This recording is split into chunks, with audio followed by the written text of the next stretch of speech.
Welcome to the Happy Workaholic Podcast. I'm your host, Kellyanne Gorman. Over the past 20 years, I've worked in beauty, luxury, corporate, and service-driven industries. I created the opportunity in these careers and in my own businesses that allowed me to travel the world, experience once-in-a-lifetime events, and build brands while providing my expertise to clients all around the globe. Life is short, and when you're given a second chance, you better believe I'm going to take it, celebrate it, and share it with you. This show is intended to elevate your mind, upgrade your business, enhance your life, and become part of a positive and uplifting community. If you're ready to take your business and life to that next level you deserve to be at, this is the show for you. Inspiration, motivation, and determination are what got me to where I am today. Tune in every week to hear from myself, other entrepreneurs, professional patients, small business owners, and fellow podcasters who will be featured on the show. I'm here to remind you to work hard, share your story, follow your dreams, and never, ever give up. Thanks for taking the time to subscribe to the Happy Workaholic Podcast. Today's episode starts now. Hello, and welcome back to a brand new show. Today's episode has been recorded specifically for the I Chose This Life series, where I get to share conversations I've had with fellow entrepreneurs. If you are somebody looking to take your business and life to that next level you deserve to be at, or if you're just craving some personal development content, or you just like some great conversations, today's episode is for you. And here comes today's guest. Hello, and welcome back to a brand new episode of the Happy Workaholic Podcast. Today I have a very special guest on with us. His name is Mike Dell, and he is here to talk to us all about podcasting. Mike, are you here? I am here, and I hear you just fine. Okay, perfect. Now, just to give you guys a little background on Mike, he is actually the very first my go-to podcasting tech guru.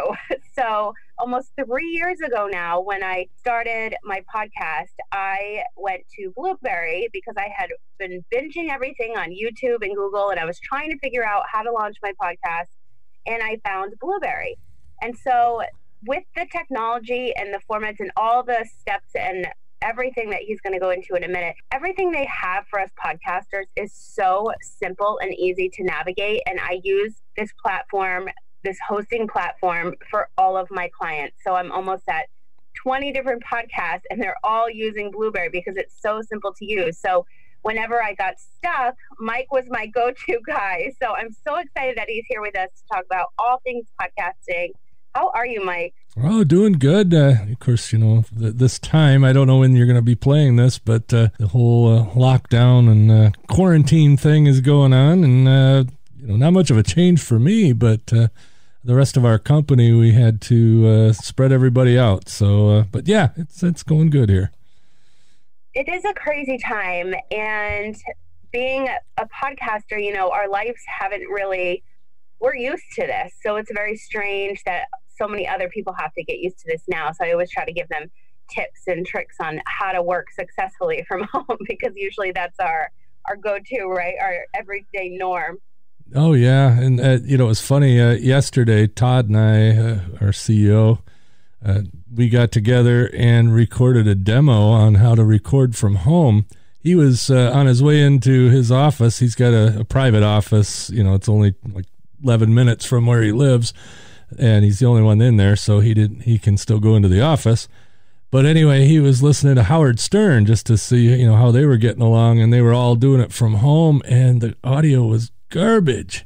So we decided we would maybe show them how to do it. So we made a YouTube video that is available now that kind of shows how to do it from Skype and from Zoom, and also a piece of equipment called the Rodecaster Pro that we demoed. So it's a pretty interesting video, especially for those so-called professionals out there that need to take a lesson from us podcasters. And that's something that you have always had, is you always have so much content to share, especially on your YouTube channel. And it's so funny that you brought that story up, because we're friends on Facebook, and I saw him post that. And he's like, what are they doing with this audio? Yeah, it was kind of funny. And locally here, I work with a local rock station, one of the guys that does the morning show, and I got him set up to work from home prior to all this coming down. And and he's doing fine working from home. But then his co-host was sounding kind of like that Howard Stern show thing. So I sent him a few things after his show to help get his co-host in there right. But yeah, this whole remote recording thing, like we're doing right now, is there's a little bit of technique to it, but it's not terribly hard to do using some of the software and hardware. Now, how did you get into podcasting? Oh, that's kind of a strange story, but I don't mind telling it. Stories here. Yeah, I was one of the first probably 100 podcasters out there back in 2005, but I never had heard of podcasting. What had happened was I had a local talk show on AM that I listened to. It wasn't a local, it was a national show, but it was on AM radio. I worked night shift at a print shop, and anyway, they took it off the air, but the guy said, well, we're going to, or they took it off the local station. Well, I went to their website, and they had MP3s downloadable of the show. So, every night they would, have 3 MP3 files for each hour of the show. It was the old Bruce Williams show, if anybody remembers that, from TalkNet years and years ago. But anyway, I said, well, geez, I'd love to be able to listen to this, but I don't have anything to play it on. And I found the iPod Shuffle, the very first one, looked like a stick of gum. Oh my God, that's great. It had a whopping 256K of memory, so I could get all 3 hours on it, and that was about it. But I would take that home, and I'd download those 3 MP3s, and I'd load it on my iPod Shuffle, and that's what I listened to at work. And then I said, well, gosh, there's got to be more stuff to listen to. And about that same time, Leo Laporte and what's her name? I can never remember her name, but she's local to me now. Kate Patello, there we go, did a show called The Screensavers, and they mentioned podcasting. And I'm like, oh, well, that's interesting. This was a TV show on a network, Tech TV. I said, well, I'll check out this podcasting thing. And there really wasn't a lot out there at the time. There might have been 50 podcasts. Todd was one of them. My boss there, Todd Cochran, had Geek News Central. And of course, there was Adam Curry, who's, well known as the Podfather, the guy that sort of invented this. He was out there, and there was a whole bunch of other weird shows. And I was just, it was a whole new world. And then I said, well, this can't be that hard. So I just had gotten a new laptop, and it came with one of those silly little stick microphones. Oh, yeah. And so I plugged that in and recorded it. It was all buzzy, and the audio was crap, but I was hooked and learned how to do an RSS feed. I had to actually hand code it. Oh my God. Yeah, it was funny. And then finding a place to put the file, and being that there wasn't that many podcasts out there, all you had to do is have one, and everybody that listened to podcasts also found yours. So, right there at the beginning, it was, everybody listened to everybody. So it was quite interesting. But yeah, that's where it started, and I'm still doing that show today. It's been renamed a couple times, but it's now just called Mike Dell's World. It's a silly little podcast that whenever I want to flip on the mic and complain about something, that's what I do. So. I always want to have a show just about, disguising my voice somehow and just about customer service, because, well, now obviously we can't go anywhere, but when we could, I would always have like the worst service experiences. And in my industry, like I was in luxury travel for years, and I worked in restaurants for years, and service is like my go-to. Like that's my number one thing. I always have gone like above and beyond. But sometimes when I go places, it's like a joke my friends and I have, like, you won't understand that this actually happens to me unless I like videotape it or like get on a mic and tell you like crazy service stories. So I always wanted to do another show just about like awful customer service. Oh yeah, I'm sure there's a lot of that out there. My wife runs a bagel shop here in town, and it's the same thing. She goes over and above, and you have to do that, and I try to do that in what I'm doing at Blubrry. We try to under promise and over deliver sometimes, and sometimes it works out really well, and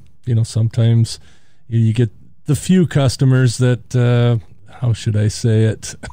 No matter what you do, you can't make them happy. Exactly. And you, by far, do you know the one thing I say, and I've done a lot of podcast episodes about podcasting, so I have this new category this new program it's called On House, and it's free, and so it's all about how to podcast, what information you need, how to launch, market, monetize, like all things podcasting, and in all of those episodes on so many other ones as well. I always say Blubrry gave me the best service since day one, and I won't go anywhere else. And they have so many things that other platforms don't. So can you kind of give us a couple things that Blubrry has? Not services, but we know it's a hosting platform, and I always mention the incredibly easy way to get your stats, but what are some of the other services that Blubrry as a hosting platform offers that other ones don't? Well, one of the things that we do that's different than all the others is that we want you to promote you, not us. So we specialize in doing your RSS feed from a WordPress website, which has your own domain on it. You go to any of the other competitors, their domain name is in your RSS feed. But with Blubrry, it's your domain that's in your RSS feed if you do it using PowerPress on your own WordPress site. And we have other options, so you can publish it the traditional way that all the other companies do, right on blubrry.com. We also can give you a WordPress site. That's part of the deal if you want, a basic podcast-ready website. We do standalone analytics. Not very many other companies that host podcasts do that as well. So if you, say, host with another company and just want analytics from us, you can do that. And, our analytics, we were the first company to be IAB certified, which just means that we're following the standards set by the Internet Advertising Bureau. And we actually had a 3-month audit, and they went code, line by line in the code and audited how we were collecting stats. So they made sure that it was indeed accurate. And now there's several other companies that are on board, but we were the first. That's amazing. And I do love that there's an option for the plugin to your WordPress site you already have, as well as building your own. And it is a basic site, but you can always link it to another site, which is what I do with a lot of my clients. So I designed, I think, almost all of them using WordPress through Blubrry. And then some have my website has the plugin. And I think one or two other of my clients, but almost all of them have been designed through Blubrry with WordPress. And it's so simple. And you do have so many tutorials, so much information. And honestly, this morning, I just sent a 2-minute video to one of my clients because she was asking me, because I usually do everything for her. And she's like, how do I see how many people are listening to my episodes? I literally got on my cell phone. I took a 2-minute video because my computer was so slow.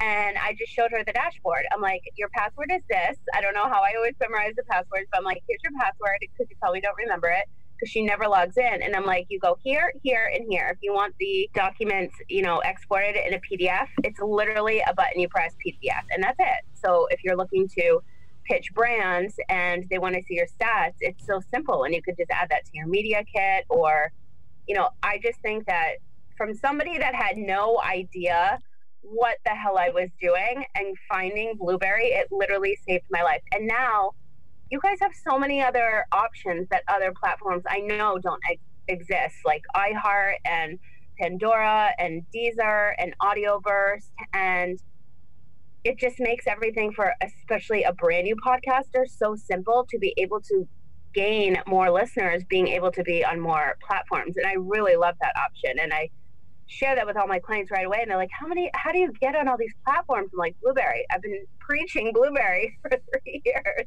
Well, very good. Yeah, we do that. Plus, we also do some things that we just do for the community that are free and free to all podcasters, like Cast Feed Validator. That's an RSS feed validator that specializes in podcast feeds.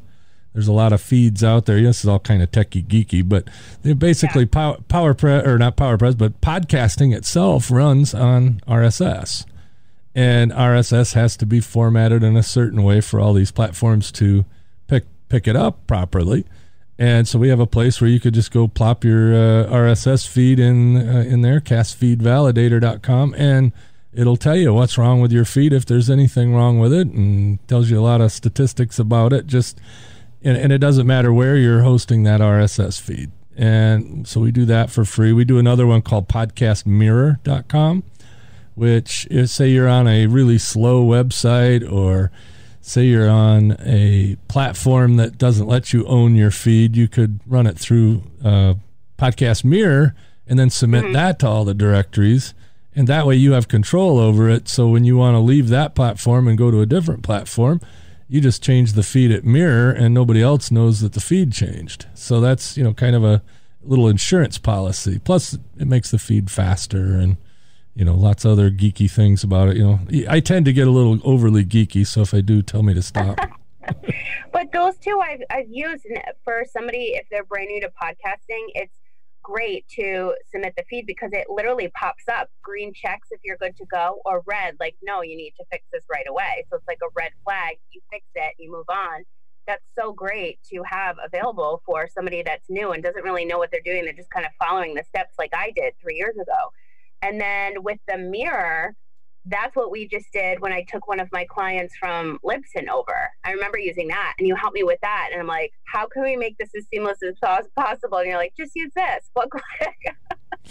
Yeah, like I said, we try to make stuff that's useful, and we throw it out there for the community to use. Another couple of things we do is subscribe by email and subscribe on Android. Those two sites are owned by Blubrry and developed by us, and it's free for anybody to use. But what subscribe by email is it's sort of a thing. If you're not doing an email list of your own, this one kind of gives you the shortcut to that. You don't get the email addresses or anything. This is a listener service, but we find it's been really handy for, excuse the phone ringing there, sorry. We find it's really useful for like churches. We have a lot of churches that do their sermons. Yeah. And a lot of the people that go to church on a regular basis, say they get sick or something and they're older, they don't know much about technology, but they do know about email. And so they sign up using the email. They get an email with a player in it when an episode's posted or when the sermon's posted.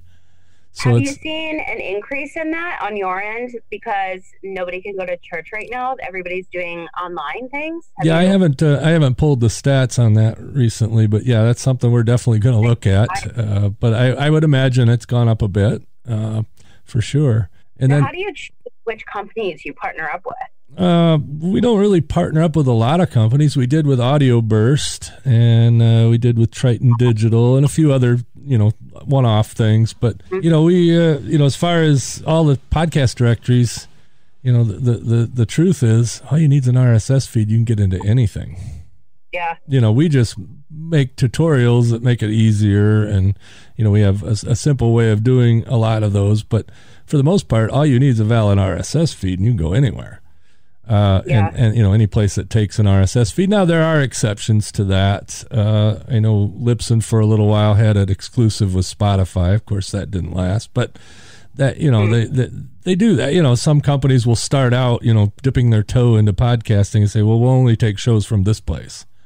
But pretty quickly the podcast community comes together and bombards them and say, hey, I'm on Blubrry, I want to be there too. And eventually they take everybody's advice and they say, okay, well, we'll just open up to everybody. I love that. What do you think? What are like the 3 most common tech issues that you get bombarded with weekly? Let's break it down to just like 3. Like the 3 common mistakes podcasters are making. Yeah, well, the thing is when I first started podcasting, you had to be a geek to listen to podcasts even, but you even more so to produce one. I had to hand code my RSS feed. And you want to talk about boring and, making your eyes glaze over. Exactly. And so you had to be sort of geeky to start. And that has changed over the years. Now, pretty much anybody can get into podcasting because it has been simplified. Blubrry's done a lot for that, and a lot of other companies have done a lot for that. And, people can make a podcast pretty well, but they don't understand. The main thing they don't understand, the number one question that I get in tech support is, I published my episode at 8:00. It's now 8:15. Why is it not in iTunes yet? Oh my God. They don't understand that podcasting is a pull technology, meaning the RSS feed gets pulled by these directories and you don't push it anywhere. So nothing's instantaneous. That's why you want to push subscriptions. If I'm subscribed in Apple Podcasts to your show and you've hit publish, The minute that hits the RSS feed, my phone can now see that and will pull that down regardless of whether it's in the Apple directory. Mm-hmm. And that's that's the number one thing right there. Is that, people just at first don't understand that, no, it's not instant, but if you get people to subscribe, it is more or less instant. Do you know something you told me last year, because I was waiting for a client show to get approved for like way too long. It was like 2.5 weeks, and that had never happened. Even though they do say the 14 days, it's just never been that long. And it was a holiday sometime last year in the spring, I think.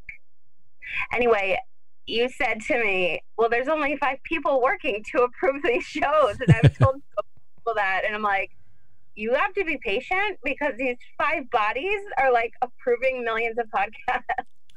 Oh yeah, that's one of the things, people think, Apple is a huge company, but you got to understand that they're not really making any money from podcasting, so they don't put as much resources into that as they would, say, coming out with a new MacBook or something, And so, it's a small outfit there as far as the podcast section. Now, it has grown a bit probably since then, but they all, right around the holidays for 2 weeks there, they're nowhere near work. So, nothing happens for a couple of weeks there.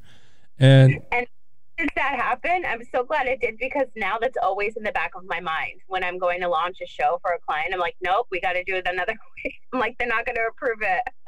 Yeah, and it really doesn't matter if it's approved yet or not, because the minute you hit publish on that first episode, you are already a podcaster. Mm-hmm. Okay, nobody knows you exist yet, but you're already a podcaster. And, if you can get people to come to your site, they can even subscribe to you. This is a dirty little secret. They can subscribe to you in Apple Podcasts before Apple approves you. All they do is click the RSS link. That's why we always say leave the RSS link there, because a lot of people want to get rid of it because they don't understand it.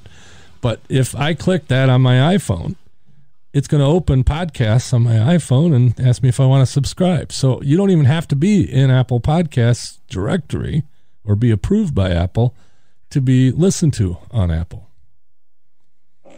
That's amazing. Just another reason why I love Blubrry. Now, where can everybody, what do you personally have coming up with your shows? Where can everybody find you, and what's coming up with Blubrry? Any top secret information maybe you can release? Or maybe not. Yeah, well, we always have things going on in the background, and we've got a little Skunkworks project that will probably become available here pretty soon that's going to make the recording side a little easier, but I can't go into it any further than that at the moment. But let's see, we're also working on something for the enterprise customers, so that'll be coming. Like I said, I have to be cagey because, we made the mistake of announcing something. This was back when we announced our WordPress hosting. We made the mistake of announcing it that it will be out in 6 months, and it was 1.5 years. So we don't want to do that no more. So we don't pre-announce stuff. Now, if you want to get on our beta program, you can email support@blubrry.com, and Blubrry spelled without the E's because we couldn't afford them. And just send that and ask to be put on the beta program, and you'll get an email when we have something we want you to test. That's perfect.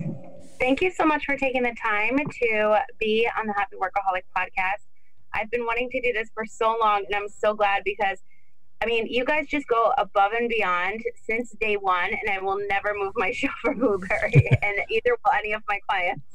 Well, very good. Well, we're glad to have you for sure. And thank you so much, Mike. Yep. Your time is so valuable, and I really appreciate you carving out a little piece of your day to listen to today's episode. If you liked this one, please share it with someone who you feel needs to hear this message.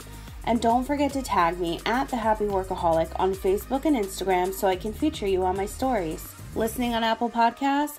I would love it if you would leave me a review on today's show. Your input means so much and also helps me create more of the content you'll love. Want to continue today's conversation? You can join us in the Happy Workaholic Network Facebook group. Simply answer the questions and you're in. For more information on myself and to get the latest in business, LinkedIn, organizing, and podcasting news, Sign up to receive my weekly newsletter at thehappyworkaholic.com.